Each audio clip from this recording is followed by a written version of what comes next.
ಜಪಾನಲ್ಲಿ ಕೂಡ liberty statue ಇದೆಯಾ? ಹೌದು, ನ್ಯೂಯಾರ್ಕ್ ಅಲ್ಲಿ ಇರೋ ತರಾನೇ ಒಂದು ಲಿಬರ್ಟಿ ಸ್ಟ್ಯಾಚ್ಯೂ ಜಪಾನಲ್ಲೂ ಕೂಡ ಇದೆ.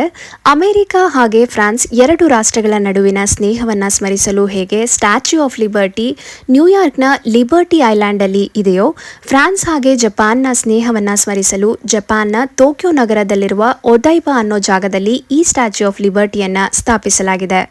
ಇದನ್ನ 1998ರಲ್ಲಿ ತಾತ್ಕಾಲಿಕವಾಗಿ ಜಪಾನ್ ಹಾಗೆ ಫ್ರಾನ್ಸ್ನ ಸ್ನೇಹದ ಸಂಕೇತವಾಗಿ ಕಟ್ಟಲಾಗಿತ್ತಂತೆ. ಆದರೆ ಈ ಪ್ರತಿಮೆಯ ಜನಪ್ರಿಯತೆಯಿಂದಾಗಿ 2000ನೇ ಇಸ್ವಿಯಲ್ಲಿ ಇದನ್ನ ಶಾಶ್ವತವಾಗಿ ಸ್ಥಾಪಿಸಲಾಯ್ತಂತೆ.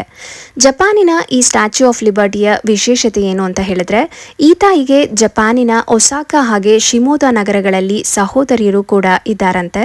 ನ್ಯೂಯಾರ್ಕ್ನ ಪ್ರತಿಮೆ 300 ಫೀಟ್ ಇದ್ದರೆ ಜಪಾನಿನ ಈ ಪ್ರತಿಮೆ 40 ಫೀಟ್ ಅಷ್ಟೇ ಇದೆ. ನೀವು ಕೂಡ ಜಪಾನ್ಗೆ ಬಂದಾಗ ಈ ಒದೈಬಾ ಅನ್ನೋ ಮನುಷ್ಯ ನಿರ್ಮಿತ ದ್ವೀಪಕ್ಕೆ ತಪ್ಪದೆ ಭೇಟಿ ಕೊಡಿ. ಚಿಕ್ಕದಾದ ಬೀಚ್, ರೇನ್ಬೋ ಬ್ರಿಡ್ಜ್ ಜೊತೆಗೆ ಈ ಲಿಬರ್ಟಿ ಸ್ಟ್ಯಾಚ್ಯೂನ ರಾತ್ರಿ ಹೊತ್ತು ಲೈಟ್ಸ್ನೊಂದಿಗೆ ನೋಡಲಿಕ್ಕೆ ತುಂಬಾನೇ ಚೆನ್ನಾಗಿರುತ್ತೆ.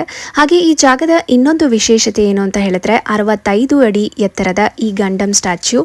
ಇದನ್ನು ನೋಡೋದನ್ನ ಕೂಡ ಮರಿಬೇಡಿ ಅಂತ ಹೇಳ್ತಾ, ಮತ್ತಷ್ಟು ವಿಡಿಯೋಸ್ನೊಟ್ಟಿಗೆ ಸಿಗ್ತೀನಿ ಅಂತ ಹೇಳ್ತಾ ಧನ್ಯವಾದಗಳು.